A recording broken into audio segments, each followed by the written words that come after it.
بسم اللہ الرحمن الرحیم۔ وائس ایٹ آر اے کے معزز ناظرین، السلام علیکم۔ ناظرین، کیا عورت نقاب پڑھا سکتی ہے؟ کیا مرد عورت اپنا نقاب پڑھ سکتے ہیں؟ اگر ہاں پڑھ سکتے ہیں تو اس کی شرائط کیا ہیں؟ کیا ماں اپنے بیٹے کا نقاب پڑھا سکتی ہے؟ کیا لڑکا لڑکی مذاق میں حجاب و قبول کر لیں تو نکاح ہو جائے گا؟ نکاح پڑھانے کے لیے مرد کا ہونا ضروری ہے؟ یہی ہماری آج کی ویڈیو کا موضوع ہوگا۔ ویڈیو میں آگے بڑھنے سے پہلے اگر آپ ہمارے چینل وائس ایٹ آر اے پر نئے ہیں تو چینل کو سبسکرائب کریں اور بیل آئیکن کو پریس کریں تاکہ اسی طرح بالخصوص اسلامک ہسٹری اور بالعموم دنیا بھر کی منفرد معلومات پر مبنی ویڈیو آپ تک پہنچتی رہیں۔ ناظرین، نکاح اسلامی معاشرتی نظام کا ایک اہم رکن ہے جو زوجین کو حلال طریقے سے ازدواجی رشتے میں منسلک کرتا ہے۔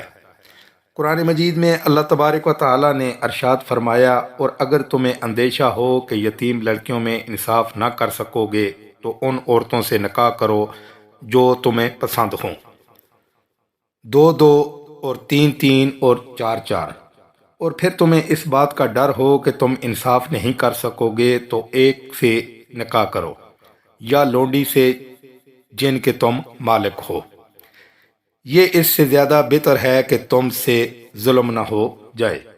ناظرین، نبی کریم حضرت محمد مصطفیٰ صلی اللہ علیہ وآلہ وسلم نے ارشاد فرمایا، نکاح میری سنت ہے اور جس نے میری سنت پر عمل نہ کیا وہ ہم میں سے نہیں۔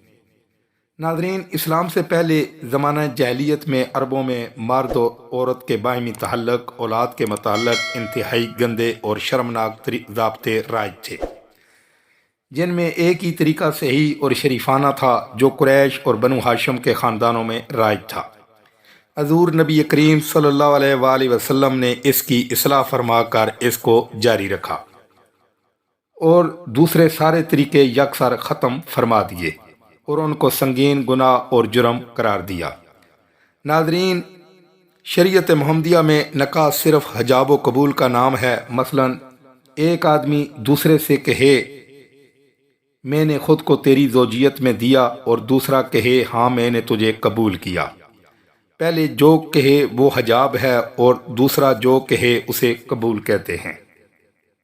ناظرین، نکاح کی صورت میں مرد اور عورت کا عاقل و بالغ ہونا، 2 مرد اور یا ایک مرد اور 2 عورتیں بطور گواہ ہونا ضروری ہے۔ ناظرین، اسلامی شریعت میں نکاح کے انعقاد کو سادہ اور آسان رکھا گیا ہے۔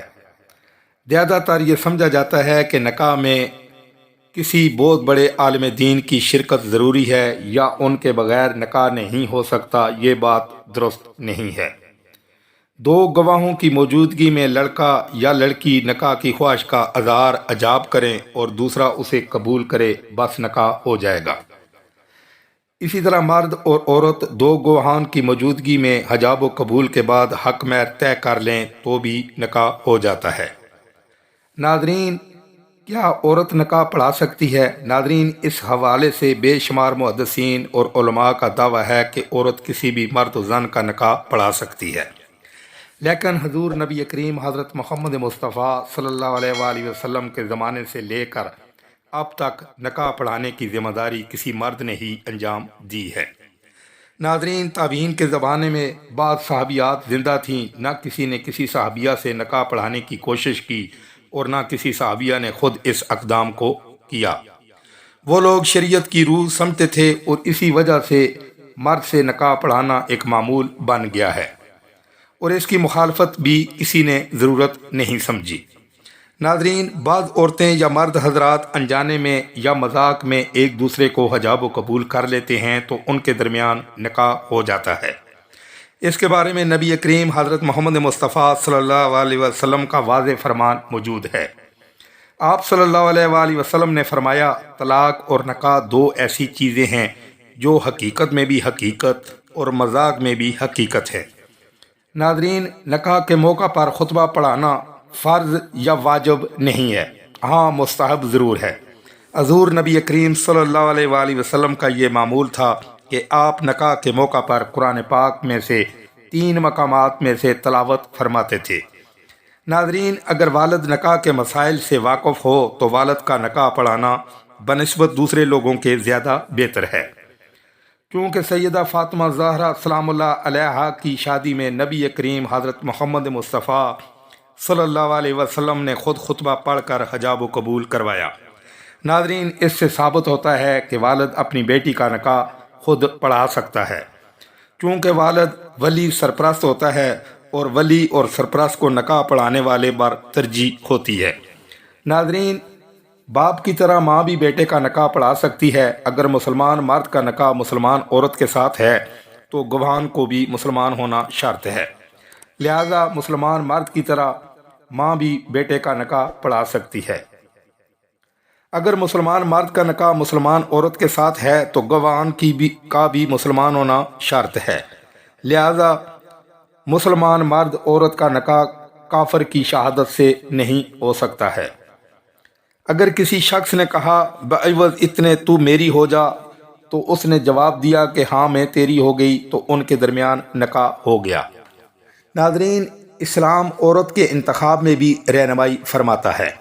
اس حوالے سے نبی کریم صلی اللہ علیہ وآلہ وسلم نے ارشاد فرمایا، عورت سے 4 چیزوں کی وجہ سے شادی کی جاتی ہے۔ نمبر 1، اس کی مالداری کی وجہ سے۔ نمبر 2، اس کی دینداری کی وجہ سے۔ نمبر 3، اس کے حسب و نسب کی وجہ سے۔ نمبر 4، ان کی خوبصورتی کی وجہ سے۔ پس تم دیندار کو لے کر کامیاب ہو جاؤ۔ ناظرین، عورت خواہ بالغ ہو یا نابالغ، مطلقہ ہو یا بیوہ، ہر صورت میں نکاح کی درستگی کے لیے اس کے ولی کی موجودگی اور اس کی رضامندی ضروری ہے۔ ناظرین، ولی کا مقصد ہے سرپرست، لیکن ہر طرح کا سرپرست اسلامی نقطہ نظر سے عورت کا ولی نہیں بن سکتا، بلکہ اسلام صرف اس سرپرست کو عورت کا ولی تسلیم کرتا ہے جو عورت کا دیگر رشتہ داروں کے مقابلے میں سب سے زیادہ قریبی ہو۔ عورت کا باپ ہمیشہ ولی ہوتا ہے۔ اگر عورت کا باپ بالفرض فوت ہو گیا ہو تو اس کے دادا پردادا ولایت کے حقدار ہوتے ہیں۔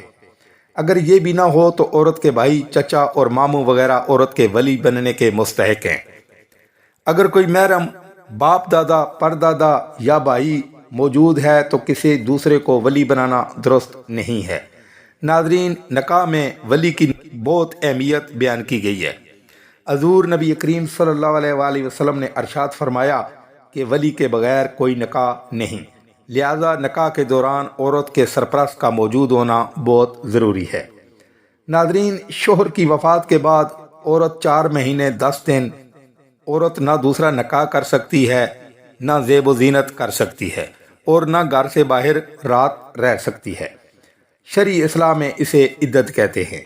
ناظرین، ہمیں بھی اسلام کے ان سنہری اصولوں پر عمل کرنا چاہیے۔ پھر ملیں گے ایک نئی ویڈیو کے ساتھ۔ اللہ تعالیٰ آپ کا حامی و ناصر ہو۔ اللہ حافظ۔